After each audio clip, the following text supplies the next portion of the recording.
Welcome to Tuneful Teaching. Tune in for teaching tips to find your rhythm in the classroom. Tuneful Teaching. Hello, my name is Olivia Murray and I teach high school choir. My name's Allie Hill and I teach middle school band. My name's Emily Morris and I teach elementary music. And my name's Clara Figline and I teach middle school choir. Today's episode we'll be talking about vocabulary and why it is crucial for your student success.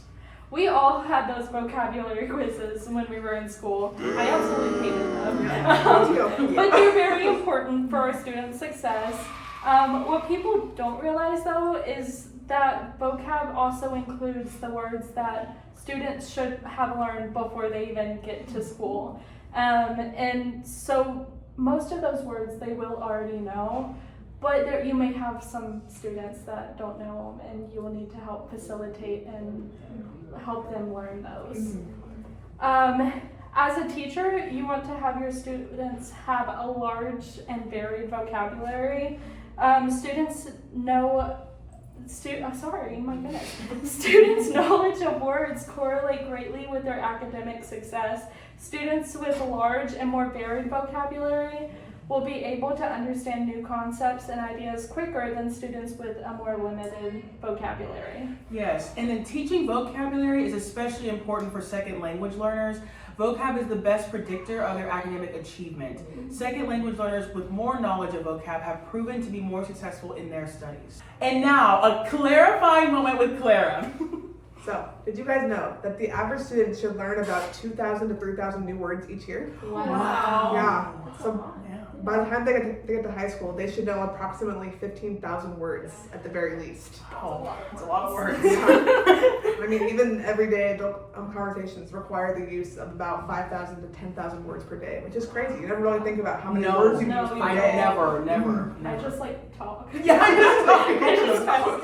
Yeah. I don't know if my middle schoolers know 15,000. No. Yeah, not my high school. No. They know like 3. They use about 3 months every day. Right.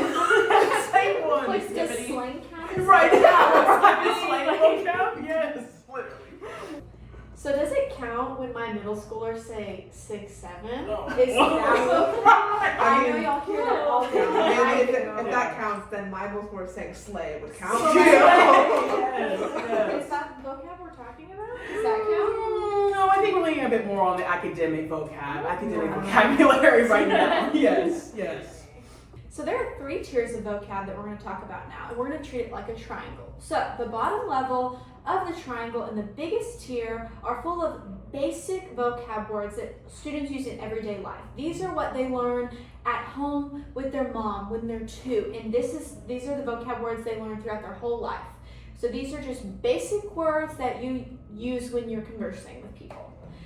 The next tier, the middle tier, are words that are a little more difficult and more advanced that can be used specifically in school subjects in an academic setting. So, for example, you might teach 3rd graders that you are examining something, or that building is enormous. There's an example of, it's not as much a basic word, but it's a word that can still be used in everyday conversation, but it's a little bit more advanced. Yeah. It's important to really try to enhance these words and strategically put them in your lesson plans so you can teach them to your students. So if you make a note in your lesson plan about use this vocab word to check for that understanding, that'll really help students grasp and comprehend these words. The last tier and the final tier at the top are the words that are more specific to your content area. Music, for example, a word like tempo or dynamic. You're not going to talk about tempo in your math class, so that's a more content-specific word. However, you can use words from that middle tier, the more basic but advanced words, and let them transfer over into your content area. So, our word enormous, for example, you can say that building is enormous or that instrument is enormous. We should enhance students' vocab. An important note is also that reading is crucial for students. This is how students learn more vocab and expand their comprehension. Independent reading is very important for each individual child, and there are vast differences in students who are readers on their own and students who are not. Even in the world of music, we can implement reading in our classrooms. Yes. For example, I had my students read an article about a composer that we were playing a piece by him. This kills multiple birds with one stone in that they're gaining content knowledge about our piece, they're learning about a composer, they're expanding their vocab, and increasing their reading comprehension. I know for my elementary kids, we'll like read like a book about music and we'll make activities for it that like are musical, and they absolutely love those because they can like incorporate the musical stuff with like the little book. And so That's smart. I like that. Yes. It's what they learn in elementary that sets them up for success in middle and high school. Yes, that's correct. Yes. There are many different ways to teach vocabulary in your classroom. Using musical terms as much as possible when teaching is very important for us, our musical classrooms. The more you use them in association with the music, the more the students will understand them. Like my students right now, they're working on different key signatures. We'll talk about flats and sharps. Now, the more that I use it, they kind of get more used to what those are and how to identify them. Yes. So asking your student what a word means as much as possible is also very helpful. So I try to have them tell me the definitions of words I want them to know. So every time they use them in class, they can kind of get more into it. I'll also always try to like ask a different student each time. Yes. To like, I can also assess them in that way, in a little informal assessment. Yeah. But the more it's repeated, like the more they'll. Exactly.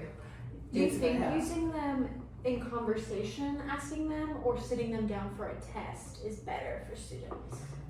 It really depends, but probably conversation, just because that gets everybody else involved in it too. Because like a test will get them all anxious and stuff about it. But if you ask them in front of the class to be like, hey, you, what do you think this key signature is? They'll be like, oh, it's that. And if they get it wrong, then someone else can help them out. Yes.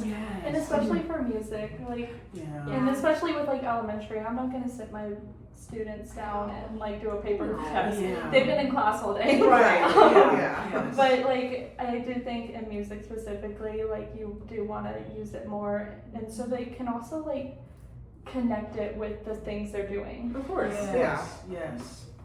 As teachers, it is our job to set our students up for success.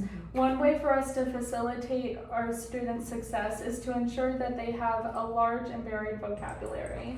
Thanks for tuning in. I hope you learned more about why vocab is important to your student success. When we teach vocab, it needs to start simple and gradually expand to more complex words that your students would use in everyday life. The 3 tiers of learning vocabulary is crucial to teaching your students vocab. Once again, thanks for tuning in to Tuneful Teaching. Join us next time for more teaching tips. Bye!